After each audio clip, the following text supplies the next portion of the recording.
Hello and welcome to my channel Chemi at KPS, your new spot where chemical engineering becomes crystal clear and truly practical. I am Dr. Krishna Prasad Sadangi, driving you into one of the most fundamental and fascinating topic of mass transfer distillation. Today, we will discuss the topic distillation. We'll try to solve one of the numericals based on Mc-Cabe Thiele method, one of the graphical method to solve the distillation problem or to determine the number of stages required in a distillation column for a desired separation. Okay, so in distillation, what happens? In distillation, you have a distillation column which is divided into two parts. One part is above the feed plate, another part is below the feed plate. The feed that enters to the column is known as feed plate. Above the feed plate, the distillation column section is known as rectifying section, and below it is known as striping section. Okay, in distillation, what we do, we separate the more volatile components from a mixture, or you can say from a less volatile one. Distillation is a process of separation mostly used in separation process like petrochemical industry for purification of petroleum products. Okay, so in distillation the feed enters at a particular condition, that is the feed condition. Then the more volatile components present in the feed will try to travel towards the top of the section, that is the rectifying section, and the less volatile one will try to move down towards the striping section. Okay, so in distillation process we heat the sample so that the sample receives the energy and try to get volatilized. Once your feed mixture receives the heat, the more volatile components means the component having less boiling point will try to evaporate first than the less volatile one. So the more volatile component will move from the feed plate towards the upper direction through the feed plates, and slowly it will get rich in more volatile components, and finally the vapor of more volatile components leaves the distillation column and it get condensed with the help of a condenser, and we get the distillate. When we see that the desired amount of product is not received as a distillate, as a product, or we can say when the concentration of the more volatile component is less as we need as a product, then this amount will send back to the distillation column, which is known as reflux. To purify the more volatile components to get a product of higher purity, reflux is one of the parameter in distillation column. Okay, then when we say that the amount of reflux that goes back to the distillation column compared to the distillate is known as reflux ratio. By changing the reflux ratio, the product concentration varies. Also, the height of the distillation column, the number of plates required in the distillation column vary. The reflux ratio, with a variation of reflux ratio, the complete distillation column can be optimized. Okay, then another part is that when the less volatile component comes down the distillation column, then it gets reboiled with the help of a reboiler, and the vapor again entered to the distillation column, and slowly the purification occurs inside the distillation column. In distillation process, a continuous evaporation and condensation process takes place simultaneously to get the product as per our requirement. And finally, when the product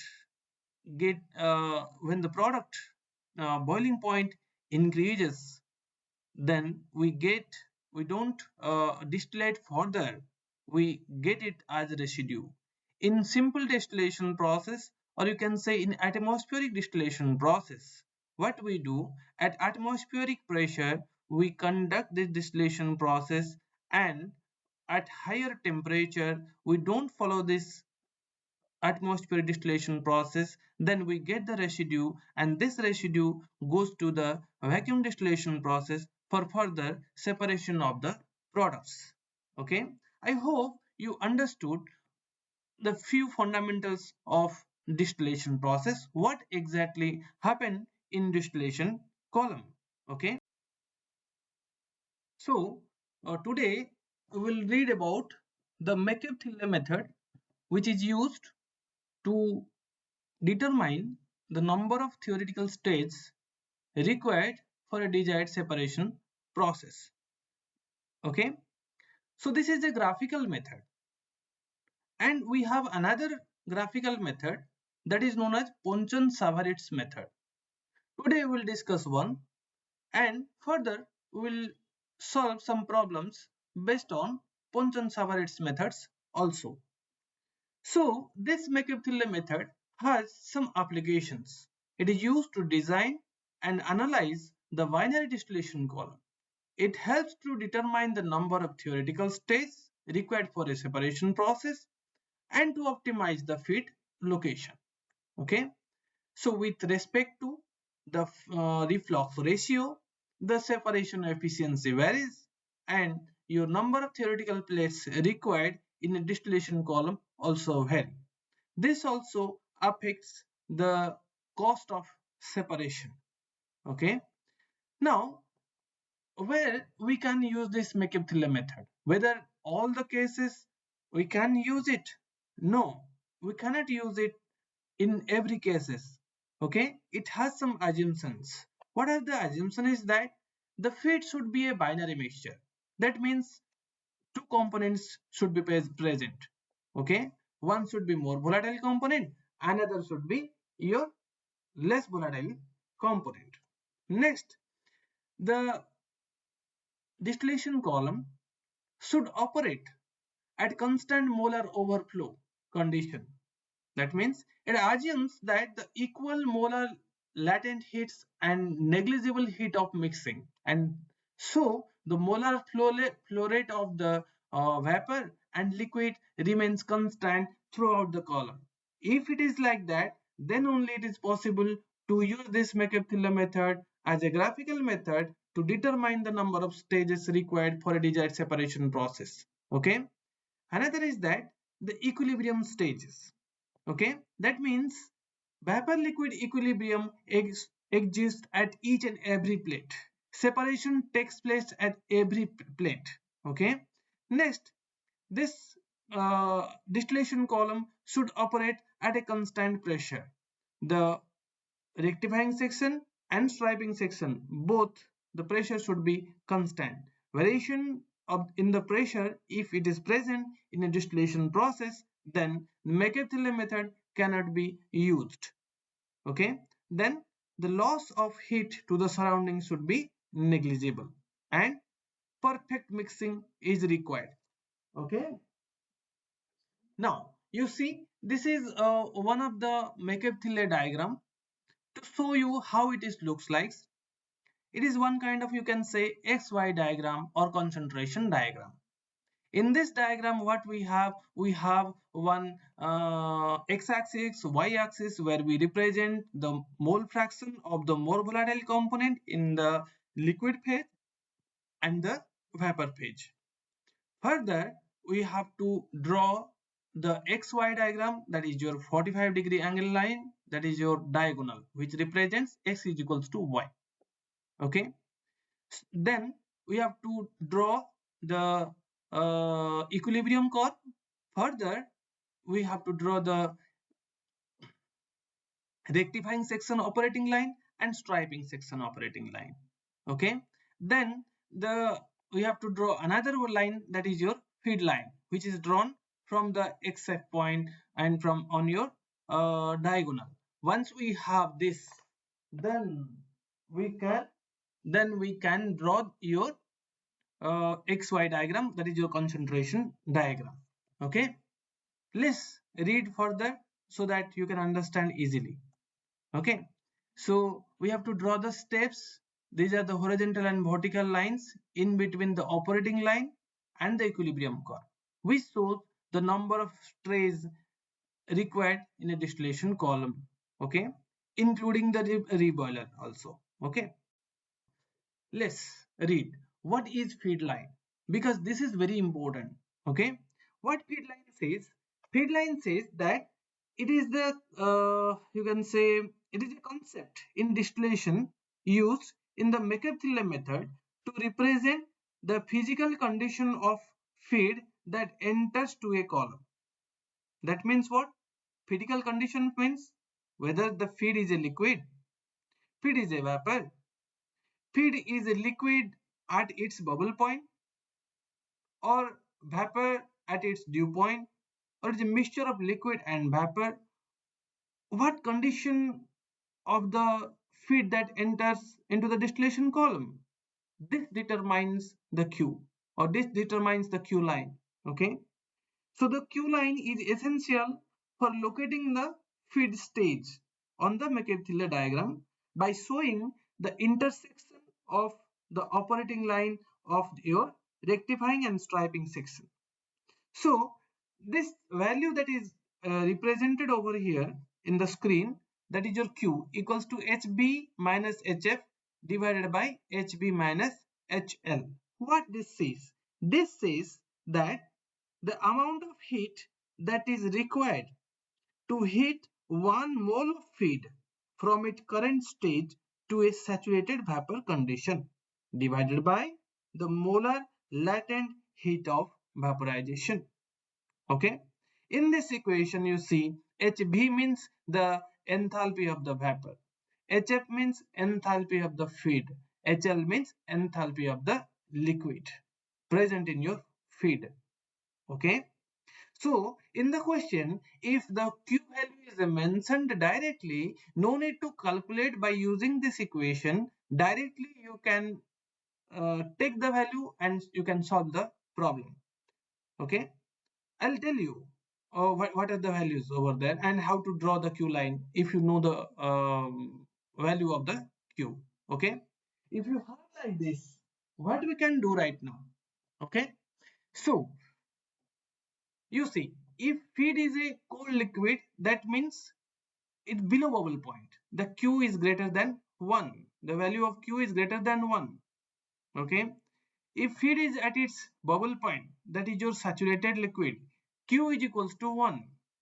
If feed is a partially vaporized one, okay, that means the value of Q lies between 0 to 1. Okay.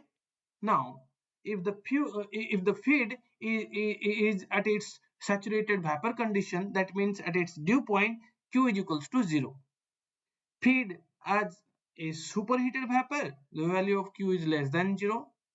Okay, and if the fraction of the vapor and liquid is mentioned in the question, we have to calculate the Q, then we have to calculate the slope of the feed line. Further, we can draw the Q line from the point XF on the from your diagonal. Okay, now let me show you this thing.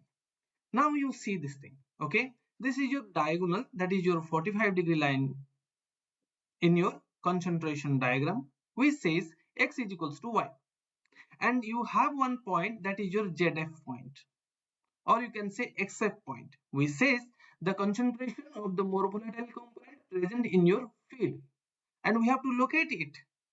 on your diagonal. Once we locate this one, this except point on your diagonal, then we can draw the Q line. If the feed is a cold feed, that means Q is greater than 1. Okay, Q is greater than 1, then you see this is your subcooled liquid. This is your line, that is your right side towards your Q, when Q is equals to 1. This side we can draw it. And how to draw it? You have to draw it because we don't know at what angle this is. Okay, that's why at this case we have to find out the slope of the feed line. Then by using your protractor compass we can draw it. Similarly for the case of superheated vapor also. But if you know that feed is is a liquid and the value of Q is equals to 1, that means feed is at its bubble point, that is your saturated liquid. So you can draw a vertical straight line that is parallel to your y-axis, that represents Q equals to 1. When feed is a saturated vapor condition, that means Q is equals to 0 over here. That means you have to draw a horizontal line that is parallel to your x-axis. This is the Q line.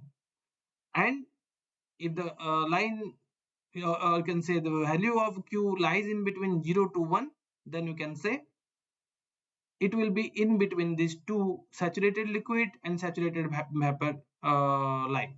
Okay, this also we can draw it by knowing the slope of your feed line. Okay, I think you understood what is feed line over here and how to draw the feed line, and the feed condition should be mentioned in your question. If it is not mentioned in your question, we have to calculate the feed line, that is your Q, by using the enthalpy. Okay, further we can calculate the slope of the feed line. From the slope of the feed line, the angle, that theta we can determine. Then from the theta we can draw it by using your compass. Okay, let's read the question. A mixture of benzene and toluene containing 60 mole% of benzene is to be separated to give a product of 95 mole% of benzene and a bottom product containing 10 mole% benzene. The feed enters a column at its bubble point. It is proposed to operate the column with a reflux ratio of 2.5, and it is required to determine the number of theoretical stages and the feed plate location or position of the feed plate. See, in this question, the feed composition is mentioned along with the feed condition is mentioned, that the feed enters at its bubble point. Now you can write down what is the value of the Q over here directly. No need to calculate by using the enthalpy also. Okay. Now another part it is given, that is the reflux, which decides to optimize the distillation column. Okay, which decides the purity of the product. Here in this question, reflux ratio is mentioned, but minimum reflux ratio is not mentioned. If minimum reflux ratio is mentioned in the question, then you have to calculate the actual reflux ratio or optimum reflux ratio. Then further we can use this Mc-Cabe Thiele method for your calculation process. Okay, now we will represent it in your graphical procedure. In this question you see that equilibrium data is mentioned. Equilibrium data, okay, x and y, the mole fraction, or you can say mole fraction of the more volatile component present in your liquid phase and vapor phase throughout the equilibrium condition, throughout the separation process, it is mentioned. So by using this equilibrium data we can determine the number of theoretical stages required for your desired separation process. If this equilibrium data is not mentioned in your question, then we have to determine this equilibrium data first. Further we can proceed for the other steps. And how we can determine it? We can determine it if we know the value of relative volatility. That means the relative volatility will be mentioned in your question, and that's relative volatility that is represented by your alpha. Directly the relative volatility will be mentioned, or the vapor pressure of individual component will be mentioned, or the mole fraction of the more volatile component and less volatile component in the vapor phase and liquid phase will be mentioned. Further, we can calculate this alpha value. Then we can use this alpha value to determine the y. Okay, one equation we have, that is what? That is your y star equals to alpha into x divided by 1 plus alpha minus 1 into x. Okay, so we can put the value of x over there from 0.1 to 1.0, then we can calculate the value of y over here. Once you calculate the value of y, then we can draw the equilibrium curve. In this question, this complete equilibrium data is mentioned, so no need to worry about it. Okay, now you see in the graphical figure, and we try to understand this question. What is mentioned? What is that? 60% of benzene is present in your feed, and rest is toluene. But in the feed, benzene and toluene both are present. Suppose you do not know that whether benzene is the more volatile component and toluene is the more volatile component. If you don't know it, then focus on the distillate part.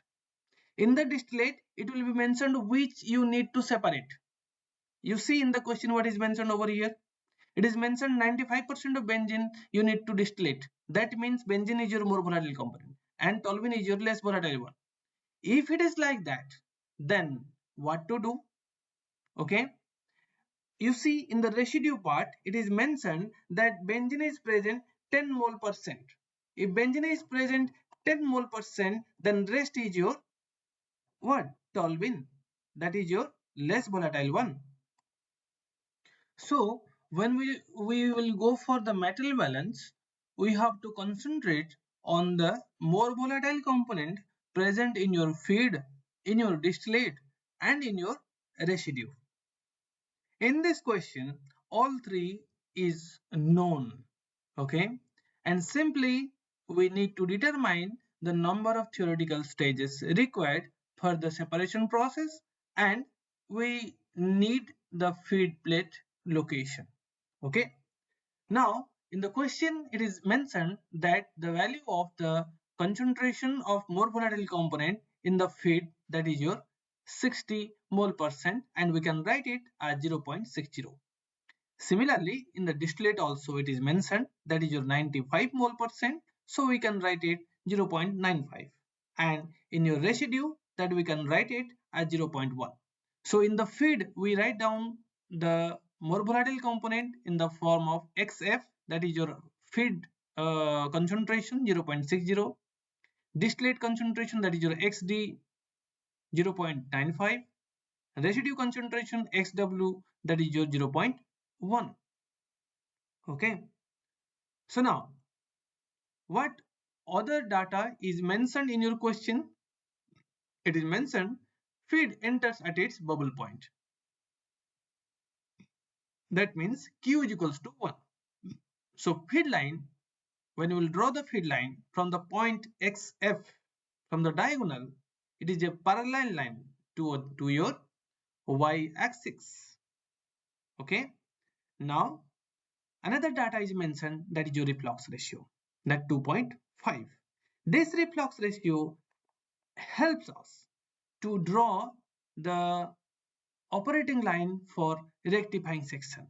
So we can draw the operating line for the rectification section or for the rectifying section, that from the slope or from the intercept. So the slope can be determined over here, that r by r plus 1, and intercept, that is your xd by r plus 1. Any one is known to us, we can draw the operating line for the rectifying section. Okay. So now the slope of the operating line we can calculate, that is your m equals to r by r plus 1. So the value that you are getting over here, m equals to 0.714. So we know tan theta equals to 0.714. Theta we can determine. Then that angle once we determine the angle, we can draw the operating line. Okay, or what we can do, we can calculate the intercept, that is your xd by r plus 1. The value is your 0.271, and this intercept value we have to choose on the y-axis. Okay, okay. Now let's draw the equilibrium diagram. First, we will draw the x-axis and we'll note it like that. Then y-axis. Then we have to close this rectangle. Okay, what is this x-axis and y-axis? We have to look at it as 0.0 to 1.0. Okay, that shows the concentration of the more volatile component in the liquid phase and your vapor phase. Okay, and by seeing the equilibrium data, we can draw this diagonal which says x is equals to y. Further, we have to draw the equilibrium curve. Okay, once we draw this equilibrium curve, then we have to look at this xf point in your x-axis, that is your xf equals to 0.6. Further, xd, that is your 0.95. Again, xw, that is your 0.1. Once you locate these 3 points on your x-axis, further we need to draw the dotted lines from each point that will touch to your diagonal. Okay, because the operating line for rectifying section will be drawn from the xd point, and operating line for the striping section will be drawn from your xw point, and feed line will be drawn from your xf point. Okay, once you draw this one, now you try to identify these points on your diagonal. Then our duty is to draw the feed line. The feed line is mentioned directly in the question. Q is equals to 1. Okay, so we can draw this. This is your Q line that will be drawn from your xf point on your from your diagonal, which is parallel to your y-axis. Okay, further, what we need to draw, that is your operating line for rectifying section. The intercept value that we have got over here, that is 0.271, which is located on your y-axis. Okay, once we look at this point 0.271, then we have to draw this straight line over here that will join from the 0.271 to your xd point on your diagonal. Okay, you see this line, this shows the your operating line for rectifying section. Once we have drawn this, then you have got one cross section point on your feed line. Okay, then we can draw your operating line for striping section by joining these 2 points from your xw point from your diagonal to the cross section point. Okay, now what you have, you have operating line for rectifying section, striping section, and your feed line. The next step is that to draw the steps or the trays in between the operating line and the equilibrium curve. Okay, over here. So now you see, you have to draw the horizontal line and vertical line from the point xd on your diagonal and vertical line, and then you try to construct it till your xw point on your diagonal. Understood? So these horizontal line and vertical line should be drawn in between the operating line and your equilibrium curve. Remember this thing. These are not inclined lines. Okay, these are the horizontal and vertical lines parallel to x-axis and parallel to y-axis. Further, you try to number it from your top of the graph, that is 1 2 3 4 5 6 7 8 9 10. then you can say that the number of trays required for the desired separation is your 10. Okay, so this is what n equals to 10 including the reboiler. If reboiler is excluded, this is n minus 1, we can say 9 number of plates are there inside the distillation column. Okay, and the feed tray, you see the feed line passes through the point through the tray number 5. So feed tray location is your number 5, and you can write down that location of the feed plate is fifth number of tray from the top of the distillation column. Okay, now you see I have shown over here that this once you determine the slope of the operating line of your rectifying section, then you can locate it, you can determine the theta angle and put your protractor on your xd point on your diagonal, then you can draw this rectifying section operating line. In both the way you can solve the problem. Okay, I hope you understood this distillation problem. Okay, next I will try to add another video on your distillation, somehow a difficult problem on your distillation. Okay, so till then, bye and take care. Thank you for listening. I hope you enjoy this video, so like, share and subscribe. Thank you so much.